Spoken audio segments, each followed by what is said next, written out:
ওকে, স্পার্কের video টিউটোরিয়ালটাতে সবাইকে স্বাগতম। এটা হচ্ছে অ্যাপাচির স্পার্ক নামে একটা unified analysing using analytics engine আর কি। তো আমরা প্রথম যখন কম্পিউটার তৈরি হয়েছিল, কম্পিউটারের মূল উদ্দেশ্য ছিল গণনা করা, যে কম্পিউটার বা অ্যানালাইটিক ইঞ্জিন যেটা তৈরি করছিল চার্লস ব্যাবেজ। তো এটার মতোই এই স্পার্ক অ্যাপাচিরই হাডুপ যেটা আমরা ইনস্টল করছিলাম সেটাও অ্যাপাচির। তো এটা আসলে কি করবে, এটা হচ্ছে আমাদের যে হাডুপ আছে হাডুপের থেকে অনেক বেশি পাওয়ারফুল, ঠিক আছে। এবং এখানে আরো অনেক জিনিস আছে। হাডুপ আমরা বলেছিলাম যে জাভা ল্যাঙ্গুয়েজে ইনস্টল, আমরা কিন্তু ভিডিও বানিয়েছি এর আগে যে ভিডিওগুলো ছিল সেই ভিডিওতে হাডুপ ইনস্টল করছি, হাডুপের বেসিক কমান্ড শিখেছি। তারপরে যেটা ভিডিও এখানে আমি স্পার্ক শিখাচ্ছি। তো স্পার্কের ক্ষেত্রে যে জিনিস, সেটা শুধুমাত্র জাভা ল্যাঙ্গুয়েজ নয়, জাভা বা স্কেলা, পাইথন আর এগুলা অবজেক্ট ওরিয়েন্টেড প্রোগ্রামিং ল্যাঙ্গুয়েজ গুলোতে কাজ করা যায় আপনি ক্লাস্টারে ব্যবহার করে।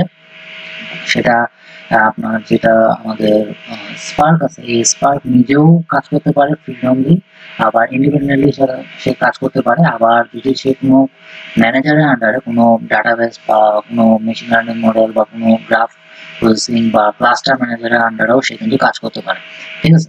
তো এখানে শুধুমাত্র এটা একটা, আর এখানে আরেকটা ব্যাপার আছে যে এটা rich set of high level tools, যেটা স্পার্কে এসকিউএল স্ট্রাকচার ল্যাঙ্গুয়েজ, বিভিন্ন মেশিন লার্নিং মডেল, বিভিন্ন গ্রাফিক্স, জিপিইউ, অনেক জিনিস সাপোর্ট করে। মানে বলতে পারেন এটা আধুনিক। আমরা হাডুপ কি জন্য শিখি, হাডুপ এই জন্য শিখি যে ওটা বেসিক। যদি আপনি হাডুপের সাথে স্পার্ক ইউজ করতে চান সেটাও আপনি ইউজ করতে পারেন। তো এই ভিডিও টিউটোরিয়াল আমি যে জিনিসটা করবো, আমি এখানে আসলে CentOS ইউজ করবো 8 মডেল যেটা আমাদের, সেটা তার সাথে হচ্ছে আমরা হাডুপ ইনস্টল করে নিয়েছি এর আগে, আপনার ভিডিও দেখে নেবেন। আর আমরা এখানে স্পার্ক ইনস্টল করব, এবং এখানে আমরা যে জিনিসটা করবো যে আমরা ব্যাশ প্রোফাইল মডিফাই করব, এবং তার সাথে সাথে যে আমরা ভেরিফাই করবো যে স্পার্ক আমাদের স্ট্যান্ডার্ড ভাবে ইনস্টলেশন হয়েছে কিনা।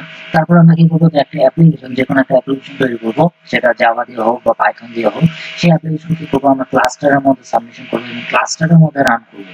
একাধিক কম্পিউটার আমরা ক্লাস্টারের মধ্যে রান করবো, এবং সবার লাস্টে যে জিনিসটা করবো যে আমরা ওয়েব ইউআই ইউজ করে আমরা ওয়েব ইউআই এর মাধ্যমে স্পার্ক আমরা কন্ট্রোল করবো। ওকে, স্পার্ক অনেক আধুনিক আর কি।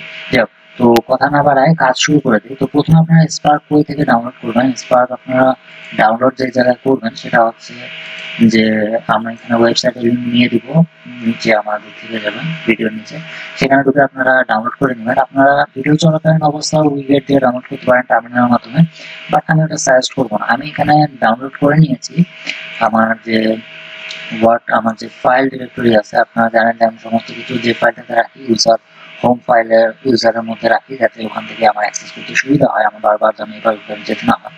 তো এখানে আমি ফাইলটা ডাউনলোড করে নিচ্ছি স্পার্ক, এটাকে আমরা এবার ইনস্টলেশন করবো। তো কথা না বাড়ায় কাজে শুরু করে দিই। এখানে আমার ক্লোজ করে দিই, এটা প্রয়োজন নাই। এখন আমি এটা কি করবো, এটা থাকবে, ঠিক আছে, দরকার যদিও হবে না। তো প্রথমে আমি যে জিনিসটা করবো সেটা হচ্ছে যে টার্মিনাল ওপেন করে নিয়েছি। টার্মিনাল ওপেন করার পরে আপনি উইগেট কমান্ড ইউজ করে আপনি কিন্তু হচ্ছে এটা ডাউনলোড করতে পারেন। আমি আগে ডাউনলোড করে নিয়েছি। এখন যেহেতু ডাউনলোড করা হয়ে গেছে, আমি এখন সুন্দর করে এটাকে আনজিপ করবো। ওকে, আনজিপ করবো কিভাবে,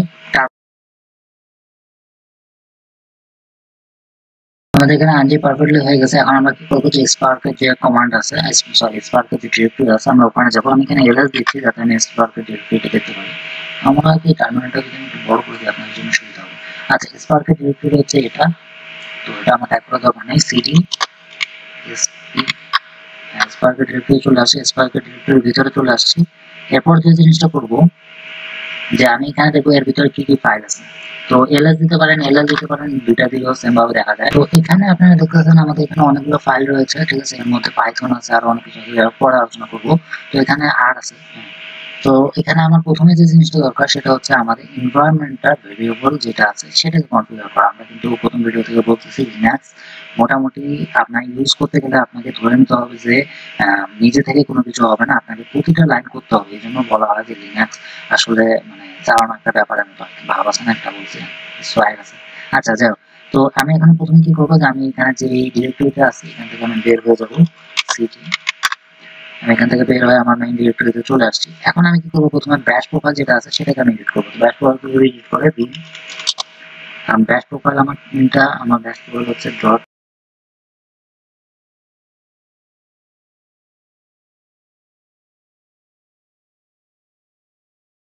ওকে, ব্যাশ প্রোফাইল চলে এসেছে। এখন ব্যাশ প্রোফাইল চলে আসার পরে যে জিনিসটা আমার প্রয়োজন সেটা হচ্ছে যে আমার ব্যাশ প্রোফাইলে আমার হচ্ছে দুটো পাথ অ্যাড করতে হবে, যে আমার এই যে স্পার্কটা আমি এটা দরকার নেই, এটা তো হয়ে গেছে কাজ। স্পার্ক যেটা আমি এখানে আনজিপ করছি, স্পার্ক আমি যেটা এখানে আনজিপ করছি সেটার পাথ কি এবং সেটার মানে আমি লিখবো এখানে। তো এটা আমি অলরেডি এক জায়গায় লিখে রেখেছি, আমি এটা কপি পেস্ট করে দেবো শুধুমাত্র। তো লিখে রাখার পরে এবং সেটা আমি এই পুরো পার্টটা আমাকে একটু এডিটিং করতে হবে। তো যে জিনিসটা আমি করবো সেটা হচ্ছে ওটা কপি করে নিলাম। তো আমার এখানে আমি এটা কপি পেস্ট করে নিলাম, বাট কিছু জিনিস আমাকে এখানে পরিবর্তন করতে হবে, ঠিক আছে? কিছু জিনিস পরিবর্তন করতে হবে, তার মধ্যে প্রথম যে জিনিসটা আছে সেটা হচ্ছে যে আমাদের এখানে পাথটা যেটা আছে সেটা পরিবর্তন করতে হবে, আমাদের যে স্পার্কের ভার্সনটা আছে সেটা পরিবর্তন করতে হবে। তো আপনি এখানে কি করবেন, এখানে যে দেখতে পারেন আমি এখান থেকেও দেখাতে পারি কমান্ড লাইনে, বাট এটা বেশি সুবিধা হবে। আমাদের এটা হোম টিটিপি যে ফাইলটা এখানে আছে, ওকে? তো এখানে আমি আসার পরে এটা আমি ডিলিট করে নিই, বিকজ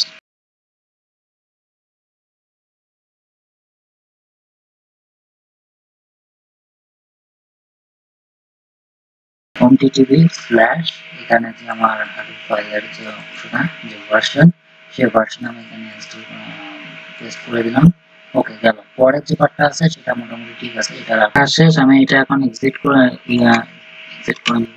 এখানে আমি পাথ কনফিগারেশন করে নিছি। এখন যে জিনিসটা করব, যে আমাদের যেহেতু ব্যাশ প্রোফাইল আমি নতুন করে লিখছি, আবার নতুন করে আপডেট করছি, তো আমার এখন ব্যাশ প্রোফাইলটা আমাকে আপডেট করে নিতে হবে। সোর্স ব্যাশ, ওকে, আমার ব্যাশ প্রোফাইল আপডেট হয়ে গেল।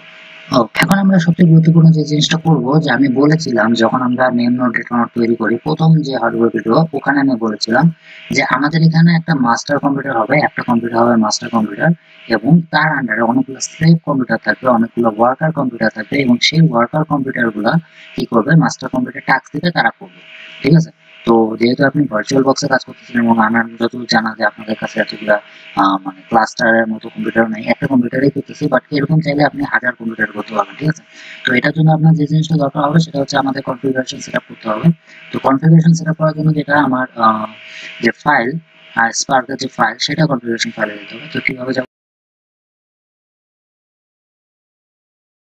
এখন কনফিগারেশন ফাইলে আমি যদি আপনাদের দেখাই, যে এখানের মধ্যে একটা ফাইল আছে সেটা হচ্ছে select.template, ঠিক আছে? তা আমরা এই ফাইলটাকে এডিট করব না, আমরা এই ফাইলের মধ্যে মানে এই ফাইলের মতো আরেকটা ফাইল বানাবো, বা এই ফাইলটাকে রিনেম করব, রিনেম করে আমরা এটাকে ব্যবহার করবো, ঠিক আছে?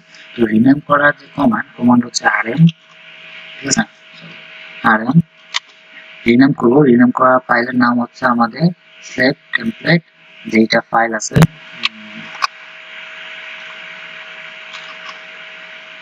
এই স্লেভ টেমপ্লেট ফাইলটাকে আমি কি করব, স্ল্যাশ নাম।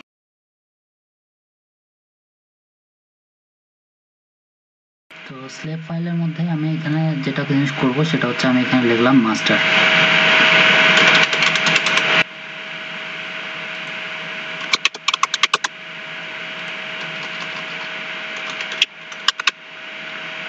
ঠিক আছে, তারপর আমি এটা, এখন আমাদের যে জিনিসটা করতে হবে, যে আমরা যে স্পার্ক environment.sh টেমপ্লেট নামে যে ফাইলটা আছে, এই ফাইলটাকে আমরা এডিট করব, ঠিক আছে? এই ফাইলটাকে আমরা এডিট করব, এবং এইটাকে এডিট করতে গেলে আমরা যেটা করব, প্রথমে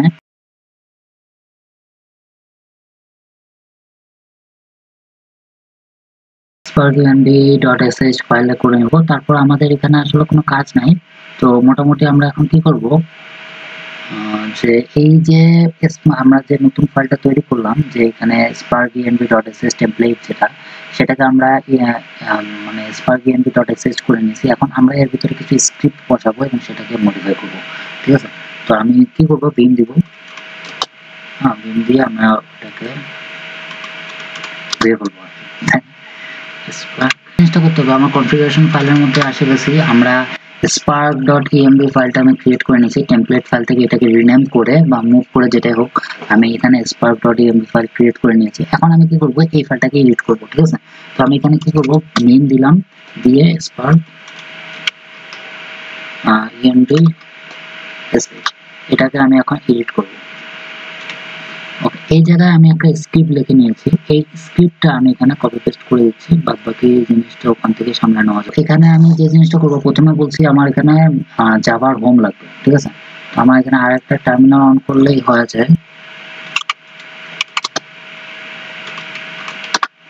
তো এখানে আমার জাভা হুইচ জাভা কমান্ড দিলে আমার এখানে জাভার হোমটা চলে আসে। তো আমার মনে হয় এটা ভালো হবে না, আমি এক কাজ করি, আমি হচ্ছে ইয়ে থেকে নিই, নর্মালি এখান থেকে দেখতেছি।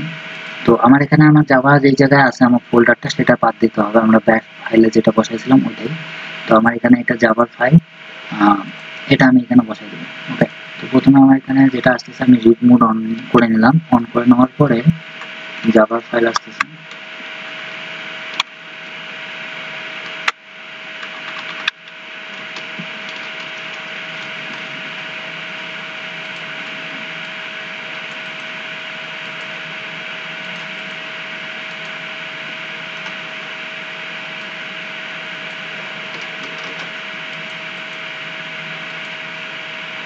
আচ্ছা, জেটিকের ফাইল আমরা আপলোড করে নিয়েছি। এখন যে জিনিসটা করতে হবে, পরে আমার ইউজার নেমটা চেঞ্জ করতে হবে।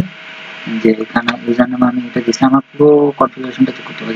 তো ইউজার নেম আমার টিটিপি, আর এখানে স্পার্কের যে কনফিগারেশন আমাদের আছে, আমরা যখন ফাইলটা ইনস্টল করছিলাম এখানে আমাদের ইয়েটা দেখা পেয়েছি। তো স্পার্কের যে কনফিগারেশন, স্পার্কের কনফিগারেশন এটা কপি করে নিলাম। কপি করে নেওয়ার পরে আমি যে জিনিসটা করবো সেটা হচ্ছে যে এটা এখানে বসাই দেবো।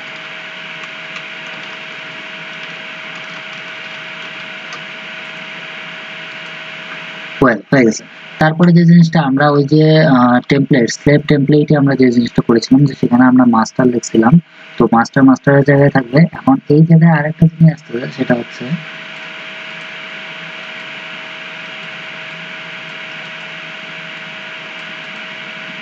যে আমাদের এখানে আইপি অ্যাড্রেস লাগবে। এই আইপি অ্যাড্রেস ifconfig দিয়ে আমরা বাইর করে নিয়েছি, এবং এটা আমরা কপি করে নিলাম, এবং এটা এই আইপি অ্যাড্রেসটা এখানে বসাই দিলাম।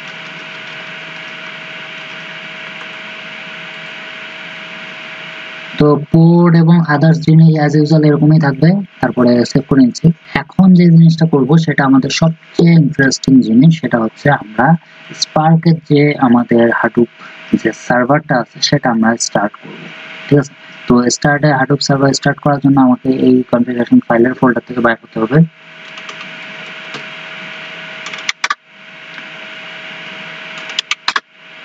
ওকে, আমি মাস্টার ফাইলে চলে এসেছি। এখন এই জায়গা থেকে আমি কি করব, স্পার্কের হাডুপের যে ফোল্ডার আছে ওর ভিতরে ঢুকবো। এটা কেন করতেছি, না করলেও হবে, কারণ আমরা একেবারে ডিফল্ট ভাবে রেখেছি, আমাদের এখান থেকে আমরা অ্যাক্সেস পাবো। বাট আমি ওইটা দেখাই দিচ্ছি যাতে আপনাদের মনেও থাকে, সুবিধা হয়।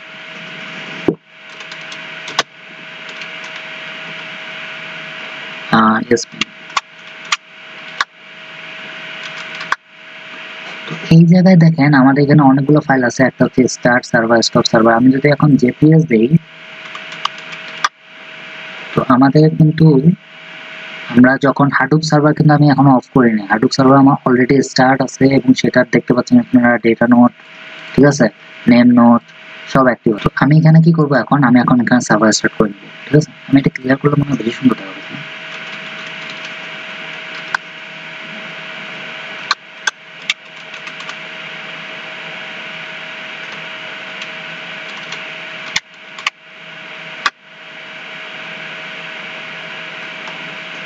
সার্ভার স্টার্ট করে নিয়েছি, এখন একটু ওয়েট করেন, কারণ এইটা যখনই স্টার্ট হয়ে যাবে তারপরে আমরা এটার প্রসেস দেখতে পাবো। একটু সময় লাগবে আমাদের সার্ভার ইনস্টল হইতে বা স্টার্ট হইতে আর কি। যদি সবকিছু ঠিকঠাক থাকে তাহলে আমাদের সার্ভার পারফেক্টলি স্টার্ট হয়ে যাবে। এখন আমি দিলাম জেপিএস, প্রসেস দেখি, প্রসেস দেখলে বোঝা যাবে যে আমাদের সার্ভার ইনস্টল হয়েছে। ওয়েল, আমাদের সার্ভার পারফেক্টলি ইনস্টল হয়েছে। এই যে দেখেন একটা ওয়ার্কার, আর এই যে দেখেন মাস্টার, আমাদের দুইটা ফাইলে চলে এসেছে। মাস্টার হচ্ছে আমাদের কম্পিউটার, মেইন কম্পিউটার, আর ওয়ার্কার হচ্ছে বুঝতেই পারতেছেন স্লেভ কম্পিউটার। কথা হচ্ছে যে আমাদের যে স্পার্ক পারফেক্টলি ইনস্টল হয়েছে সেটা আমরা কিন্তু কমান্ডের মাধ্যমে অলরেডি প্রুভ করে নিচ্ছি, কিন্তু আমাদের এটা একটা ইউআইও লাগবে। কারণ অনেক সময় হবে কি যে আপনার কোম্পানি, আপনার যখন সাপোজ ধরেন কোনো ভিজিটর বা ইনভেস্টর আসলো, বা হতে পারে যে আপনার নর্মালি কোনো নন টেকনিক্যাল পারসন বা কোনো কিছু আর কি হতে পারে, তারা এই আপনার কমান্ড লাইন কিন্তু বুঝবে না। তো তাদেরকে বোঝানোর জন্য আপনার একটা ওয়েব ইউআই দরকার। এবং ফিউচারে আমি এটা কেন করতেছি, এটা রিজন আমি আপনাকে বলতেছি। এমন হতে পারে যে আপনি এসএসএইচ দিয়ে মোবাইল থেকে অন্য আদার্স কম্পিউটার দিয়ে সার্ভারের বাইরে আপনি বসে কিন্তু এই পুরো সিস্টেমটা কন্ট্রোল করতে পারবেন, ঠিক আছে না? এখন ব্যাপার হচ্ছে যদি পুরো সিস্টেমটা আপনি সাপোজ ধরেন যে মোবাইলে করতেছেন, মোবাইলে অনেক সময় কমান্ড করা বা এসএসএইচ করা একটু ঝামেলা হয়ে যাবে, টার্মাক্স এগুলো করতে পারেন, বা আদার্স আরো অনেক এসএসএইচ ক্লায়েন্ট ক্লায়েন্ট বলতেছি, এসএসএস ইয়ে পাওয়া যায়, সেটা দিয়ে আপনি হচ্ছে ওখান থেকে করতে পারেন। বাট আমি এখানে ওয়েব ইউআই দেখাই দেবো। তো ওয়েব ইউআই এর জন্য আমরা মনে আছে যে এর আগে আমরা যখন হাডুপের ইয়েটা করছিলাম সেখানে কিন্তু একটা ছিল। তো ওয়েব ইউআই এ যেটা ছিল সেটা হচ্ছে আমাদের ওই যখন আমরা হাডুপ চালাইতাম, তো হাডুপের যেটা মানে পোর্ট দিয়েছিলাম সেই পোর্টে হাডুপে পারফেক্টলি রান হচ্ছিল। এটা আমাদের স্পার্কের, ঠিক আছে। এখানে আমাদের স্পার্কে ইউআই দেখতে পাবেন আপনি, এখানে কতটুকু মেমোরি ইউজ হচ্ছে, কতটুকু রানিং আছে, কোনটা কমপ্লিট হয়েছে, টাস্ক কি অবস্থা না অবস্থা, সমস্ত জিনিস, ঠিক আছে। রেস্ট ইউআরএল সমস্ত জিনিস, এলাইভ কয়টা ওয়ার্কার এলাইভ আছে, প্রতিটা জিনিস আপনি এখানে পাবেন। আমাদের আইপি অ্যাড্রেস, মানে যাবতীয় জিনিস সমস্ত কিছু এখানে পাওয়া যায়। ওকে, all stage.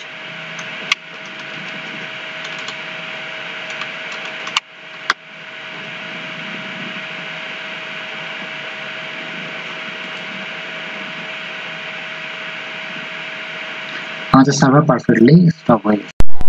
Thank you for watching. Don't forget to subscribe and press the bell icon.